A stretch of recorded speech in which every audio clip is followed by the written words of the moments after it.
I wouldn't call current situation most honorable hour of the West.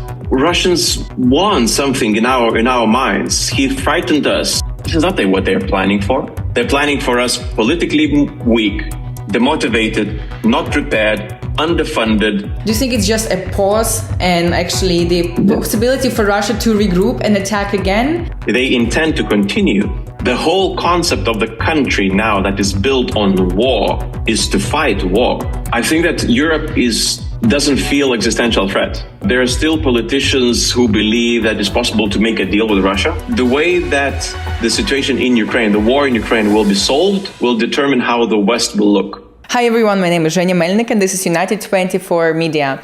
Before I'm going to introduce our very interesting and important guest, I would like to kindly ask you not to forget to subscribe to our channel, to leave a comment under this video and hit a like button. This will greatly help us share our content with the world. Our guest today is Gabrielius Landsbergis, who was the Minister of Foreign Affairs of Lithuania in the years of 2020 to 2024. He was and still is a great supporter of Ukraine, one of the loudest voices in Europe, and he's been supporting Ukraine since the very beginning of Russia's brutal war against Ukraine in 2014. Hi, Gabrielius, so nice to see you. First of all, thanks so much for finding the time for us and speaking to us. It's very great. We are very grateful for that. And Thank you, it's a pleasure. It's been a couple of months since you stepped down as a Minister of Foreign Affairs in Lithuania. So how has this transition been to you? Unexpected. Honestly, I thought that I will have more free time, and I don't. There's a lot of things that apparently I can do, or one can do, even without having a position of a minister. So I'm involved in an important work that I really enjoy, and part of it's also helping Ukraine. Continue to help Ukraine, to strengthen the alliance resolution to help Ukraine. So clearly, from the direction perspective, not much change. From the intensity perspective, actually, in some cases, it seems as if I'm even doing more than when I was a minister. And I hope and I wish you the best of luck in whatever your projects are. So my next question would be, I wanted to ask, how did it come that Lithuania is so supportive of Ukraine? You guys have been supporting us since the beginning of Russia's war in 2014, and you are among the top donors, military donors to Ukraine in terms of GDP per capita, while being quite a small country. So what motivates you guys to stand with Ukraine? I think that it's a mixture of different elements. First of all, in Lithuania, we have a generation of politicians who, even though it's a younger generation, but still the one that remembers the transition from the Soviet to freedom very clearly. So for us, the concept of fighting for your freedom is very real. Right, we had either our parents or ourselves, standing in the streets and seeing Russian tanks roll through through our capital, defending our country with the means that we had, and now enjoying that freedom. All right, so even though when we look around, we see a beautiful country, which is part of NATO, we're part of EU, but then in our memory, we very clearly remember that it very recently was a very different place, and for us, when we see Ukrainians fighting for your freedom, for their freedom, it's we see ourselves. So there's this emotional link. Also, of course, one has to admit that also there's a very practical element in this, that we understand that Ukraine is also fighting for us. That there's no other way to put it. I mean, if Ukraine would fall, and would be unable to resist a Russian onslaught, where Russian eyes would turn next, and it's very likely that to Baltics. So for us, the fight is already happening for our country, but at this stage is somewhere in the east of Ukraine. You've been very vocal, you personally, Lithuania as a country, about the threats that Russia basically poses for the rest of Europe. Do you see any shifts in perception of the situation among European countries who has been more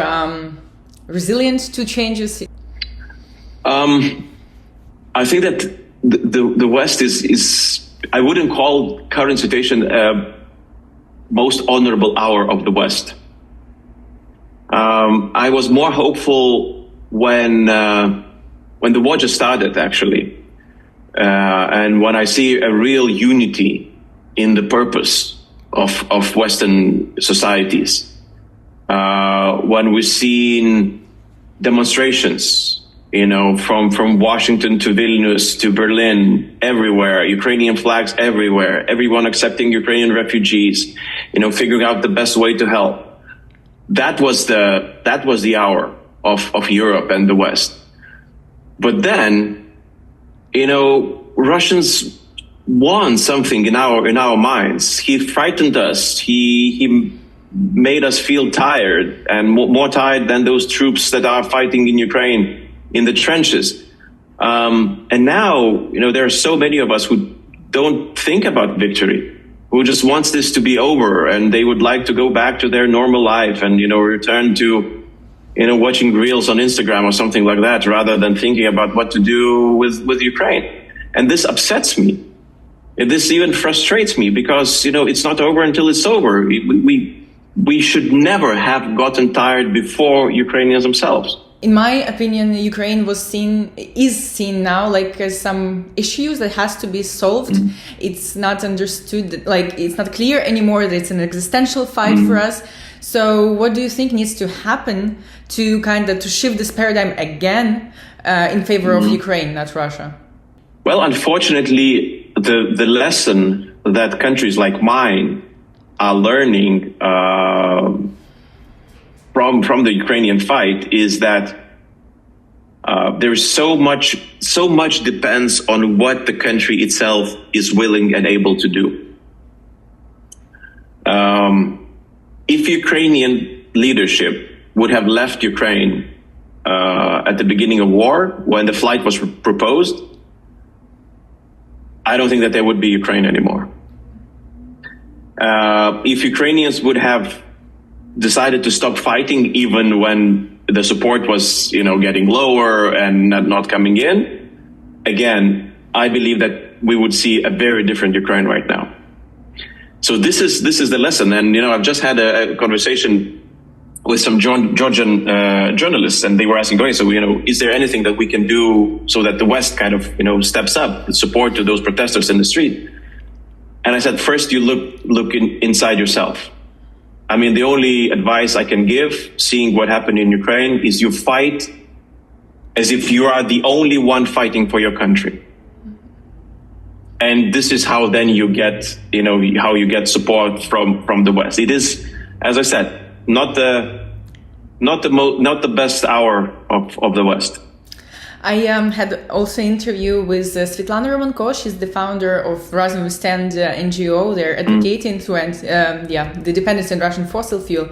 And she said that, in her opinion, if the sanctions on oil and gas were imposed in the beginning of a full-scale war, in April 2022, there would be no war anymore. Russia would have been defeated. What do you think about that? I fully agree. And it's not just the sanctions. I mean, if we, at the beginning of war, I had a conversation with some high officials in Ukrainian administration. And I remember we talked about, okay, so what is needed? What does Ukraine need? And they said, okay, we need tanks, we need, airplanes like what? And they said that F-16s would be great, right? This is a technology that West has a lot of it. And it sounded like a joke, like really F-16s, it's never going to happen, right? Then, 2.5 years later, F-16s are flying in Ukraine. 3 years later, Mirage planes are flying in Ukraine.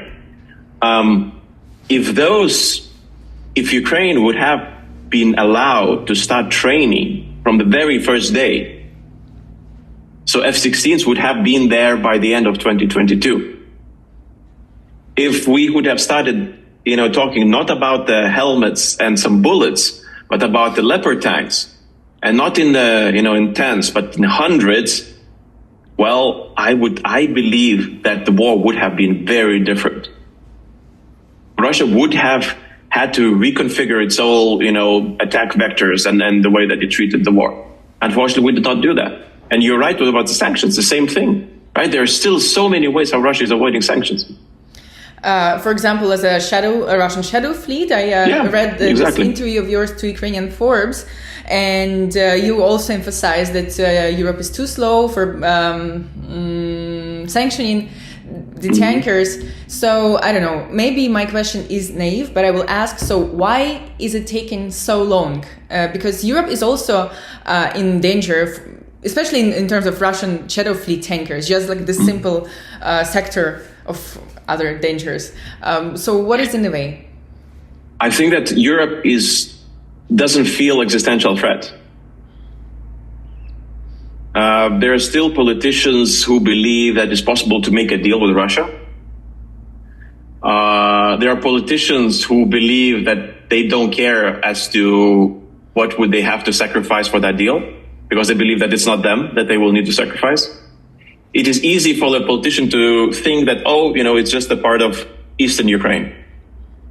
He might think that, maybe it's just a part of Baltic country. It's not my country. It's not my constituency. This is not where my electorate coming from. So it's not existential to me. It's somebody else. For Ukraine, it's existential. For us, it is as well. But that is why we are behaving differently. And so now you have actually two Europes arguing with each other. Part of it who says, screams from the top of the lungs saying, look, it is crisis. It's worse than COVID. It's worse than anything because we might actually be under attack. And then you have another part of Europe who says, look, we're still fine. And the whole story is just annoying. And that's why Europe cannot make decisions, because all the decisions have to be unanimous. Just to kind of draw, to resume this, could you maybe say what's in your opinion would be the actual consequences if Ukraine falls and fails to stop Russia? What will happen next? I think that it's very clear that Russian army, 1.5 million troops armed with Chinese, produced weapons or Iranian drones or North Korean missiles, they don't have an intention to stop.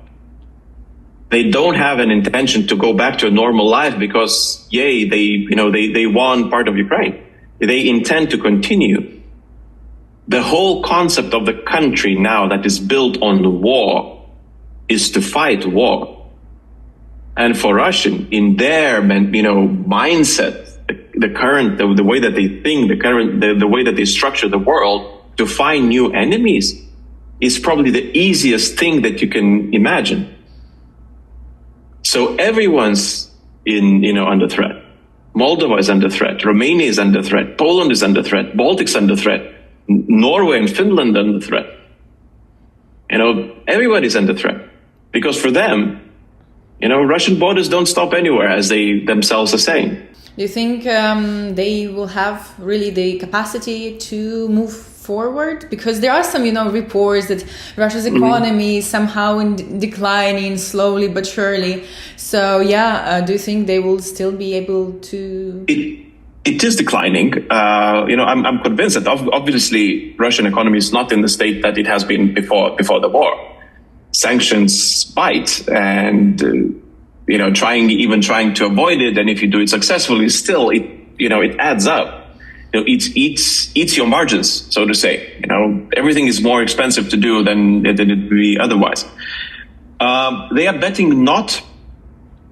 When we're saying that Russia is a threat to Europe, to NATO, so we're not saying that Russia would challenge NATO in the Cold War sense, where we would have 400,000 troops amassed, by the border of Poland and Lithuania, waiting for Russian attack, and Russian attack just is slightly lower, and they clash, and we beat them, and they're destroyed.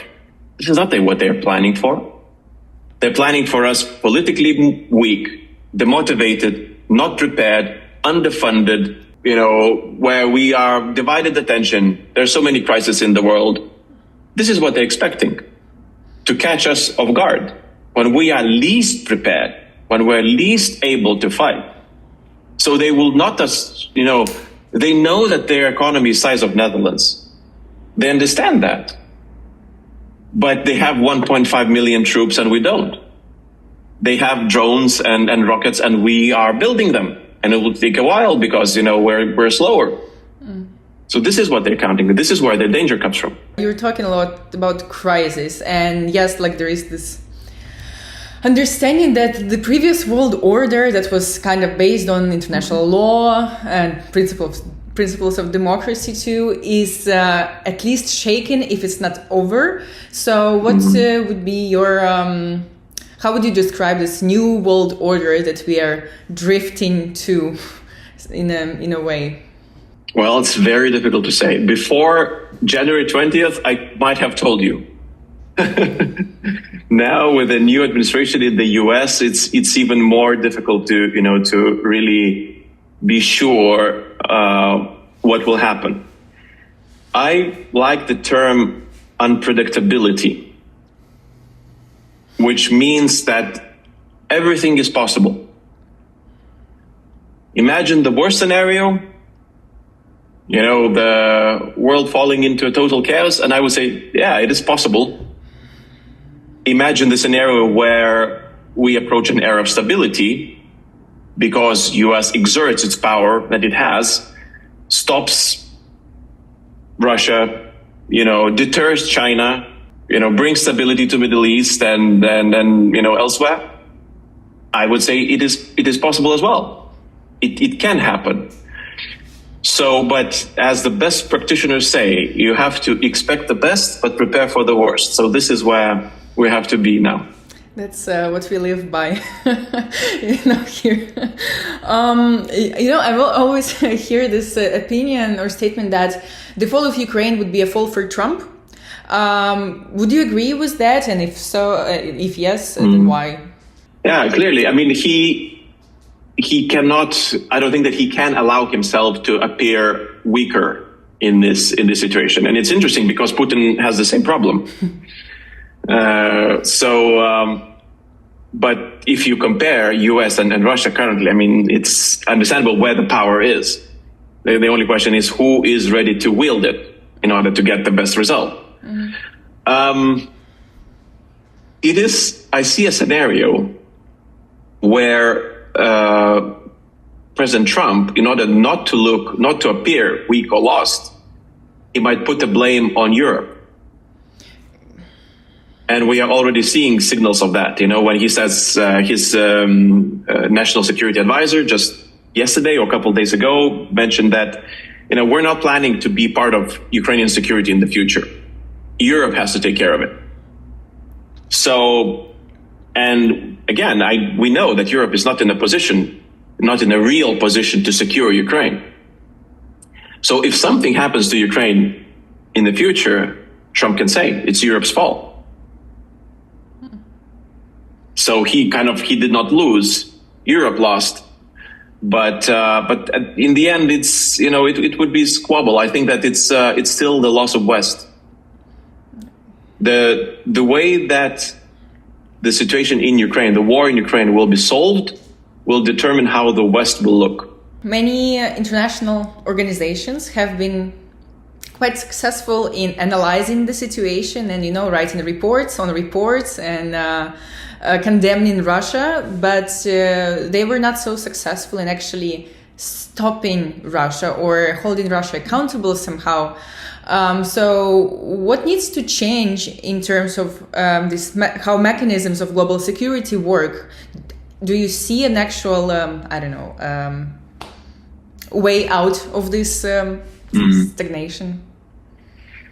Well, I think that now we're in a stage of, just power competition.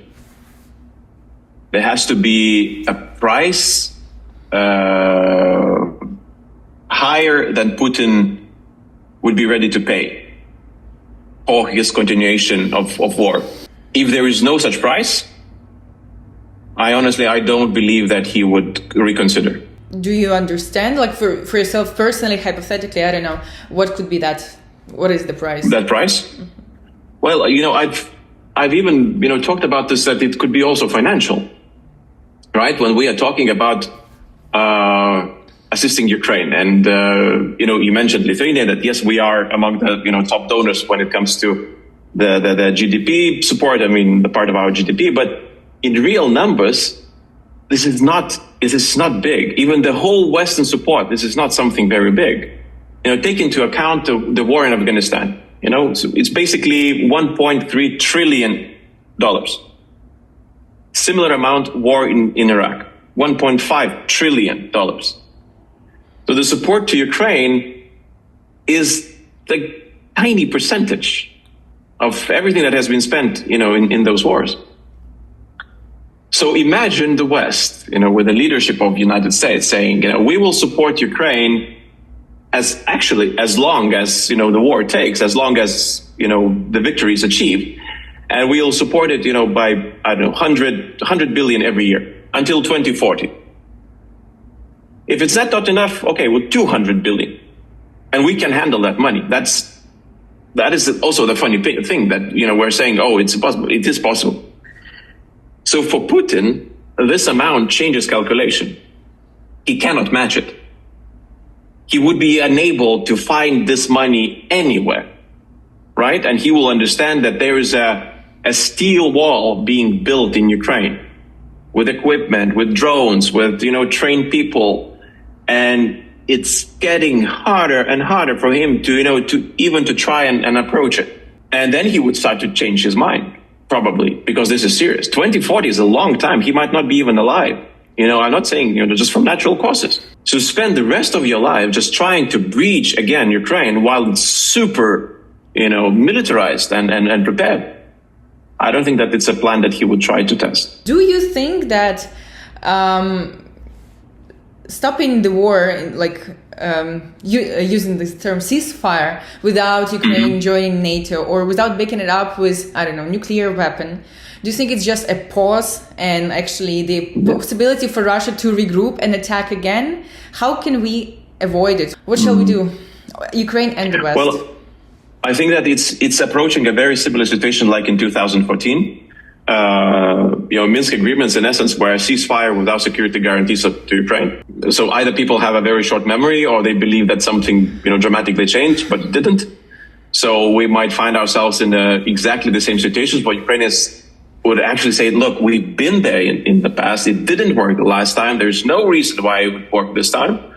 And then others say, well, let's try that again. And it is possible that we'll be there. How do we not? How to avoid it? Yeah.